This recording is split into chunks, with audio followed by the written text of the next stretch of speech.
आप देख रहे हैं सच का कारवां न्यूज। गाजियाबाद प्रशासन एवं पर्यटन सांस्कृतिक परिषद द्वारा काकोरी ट्रेन एक्शन शताब्दी महोत्सव का आयोजन सिल्वर लाइन प्रेस्टीज स्कूल में किया गया, जिसमें सुनील कुमार शर्मा कैबिनेट मंत्री एवं विधायक साहिबाबाद मुख्य अतिथि व जिलाधिकारी महोदय इंद्र विक्रम सिंह वशिष्ठ अतिथि के रूप में उपस्थित रहे। सुनील कुमार शर्मा कैबिनेट मंत्री मुख्य अतिथि का जिलाधिकारी इंद्र विक्रम सिंह द्वारा स्वागत किया गया। तदुपरांत विद्यार्थियों द्वारा बैंड बाजे के साथ कार्यक्रम स्थल तक लाया गया। मुख्य अतिथि द्वारा कार्यक्रम का फीता काटकर शुभारंभ किया गया। कार्यक्रम के आयोजनकर्ताओं द्वारा मुख्य अतिथि जिलाधिकारी सहित अन्य मेहमानीन अतिथियों का पौधा भेंट कर स्वागत किया गया। कैबिनेट मंत्री सुनील कुमार शर्मा ने कार्यक्रम को संबोधित करते हुए कहा है कि हमारे देश में व्यापारी बनकर आए ब्रिटेन ने अपनी कूटनीतियों से भारतवासियों पर राज किया और उन पर जुल्म किए, जिसका स्वतंत्रता सेनानियों ने विरोध किया और अपने देश के खजाने को काकोरी ट्रेन एक्शन के माध्यम से विदेश जाने से रोक दिया। जिलाधिकारी ने अपने संबोध के दौरान स्वतंत्रता सेनानियों को याद करते हुए कहा है कि हमें वर्तमान समय में जो आजादी की सांस ले रहे हैं, ये हमें यूं ही नहीं मिली। इसके लिए हमारे देश के देशभक्त वीर जवानों ने अपने परिजनों की चिंता न करते हुए अपनी जान जवानी न्यौछावर की है। स्वतंत्रता सेनानियों के वीर पराक्रम की गाथा है। आइए लेते हैं सीधी जानकारी। आप देख रहे हैं सच का कारवां न्यूज। पत्रकार पप्पन ठाकुर की रिपोर्ट, गाजियाबाद। बैंकों का पैसा लूट लिया है, खूब पैसा। चंद्रशेखर आजाद गरीब करके तो मुझे घटना हरिओम कुमार ने सुनाई है केवल। उनके माता पिता गांव में रहते थे, खाने के लिए पैसे नहीं थे, घर में अनाज लाने के लिए उनके पास कोई व्यवस्था नहीं थी। गांव के लोग गए चंद्रशेखर आजाद के पास और चंद्रशेखर आजाद से कहा कि चंद्रशेखर, तुम तो तुम्हारे माता पिता की हालत देखो जाके क्या हो, तुम तो क्रांतिकारी हो गए, अब उनकी कौन देख रेख करेगा, उनका पालन पोषण कौन करेगा?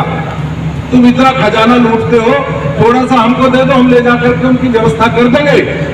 तो चंद्रशेखर आजाद ने जो जवाब दिया था वो इतिहास में ढूंढने को दूसरा नहीं मिलेगा। उन्होंने कहा कि तुम मेरे खानदान के, मेरे गांव के लोग हो, यदि मेरे माता पिता का पालन पोषण कर सकते हो तो करिएगा, मैं देश के काम के लिए आ गया हूं। और अगर तुम्हारे बस की ना हो तो मुझे बता देना, मेरी क्रांति के मार्ग में अगर मेरे माता पिता का पालन पोषण बाधक बनता है तो मैं एक एक गोली से अपने माता पिता को भी मार दूंगा, लेकिन मैं देश की आजादी के साथ समझौता नहीं करूंगा। विभिन्न विद्यालयों से आए हुए प्यारे प्यारे बच्चों, मैं अभी माननीय मंत्री जी के आगमन में थोड़ा वक्त था तो इस विद्यालय के बच्चों का परिवेश देख रहा था कि वो किस माहौल में सीख रहे हैं, पढ़ रहे हैं और आगे बढ़ रहे हैं। एक चीज का अभाव जो हमारे शिक्षा प्रणाली में पाया जाता है, हम बच्चों को व्यवहारिक रूप से कोरिलेट करके उनके ज्ञान को बताने की कोशिश नहीं करते। फिजिक्स पढ़ाएंगे तो फिजिक्स की तरीके से, मैथ्स पढ़ाएंगे तो मैथ्स की तरीके से, इतिहास पढ़ाएंगे तो इतिहास की तरीके से, लेकिन जिंदगी में उसका तर्जुमा कैसे करना है, जब तक आप रियल लाइफ से कुछ घटनाओं का उदाहरण देकर उन्हें नहीं बताएंगे तो वो चीजें उनके व्यक्तित्व का हिस्सा नहीं बन पाएंगी। आज इस मौके पर मैं ये बात क्यों कह रहा हूं, क्योंकि काकोरी की एक बड़ी घटना, अभी हमारे माननीय मंत्री जी मुझसे कह रहे थे, पहले हम लोग जब बच्चे थे इसको जानते थे, काकोरी घटना को किस रूप में जानते थे? काकोरी ट्रेन डकैती के रूप में। अंग्रेजों का खजाना लूटा था हमारे देश के स्वतंत्रता संग्राम सेनानियों ने, इसलिए हम इसको काकोरी षड्यंत्र के रूप में जानते थे। ये अंग्रेजों की निगाह में रहा होगा षड्यंत्र, हमारे देशवासियों की निगाह में, हमारी निगाह में, हमारे फ्रीडम फाइटर्स की निगाह में ये देशभक्ति थी और इसलिए इसको आज हमारी वर्तमान सरकार ने इसका नाम बदलकर काकोरी ट्रेन एक्शन किया है। ये जो एक्शन हुआ था उसको याद करने के लिए आज ये कार्यक्रम आयोजित किया जा रहा है और यह कार्यक्रम पूरे वर्ष चलेगा।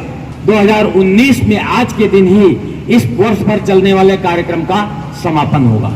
हमने और आपने सबने या तो इतिहास में पढ़ा है या अपने माँ पिताजी, टीचर्स और बड़े बुजुर्गों से इस घटना के बारे में सुना है, जाना है, लेकिन इसकी गहराइयों को हमने कितना जाना है ये जानने के लिए, ये याद करने के लिए, और आने वाले समय में किस प्रकार की चुनौतियां देश के समक्ष आएंगी और वहां राष्ट्रभक्ति की कौन सी भावना की जरूरत होगी, इसको देखने के लिए, जानने के लिए इस प्रकार के कार्यक्रमों का आयोजन किया जाता है। आपको मालूम है, पूरे भारतवर्ष में एक साथ इतनी बड़ी घटना में शामिल 3 सबसे बड़े फ्रीडम फाइटर्स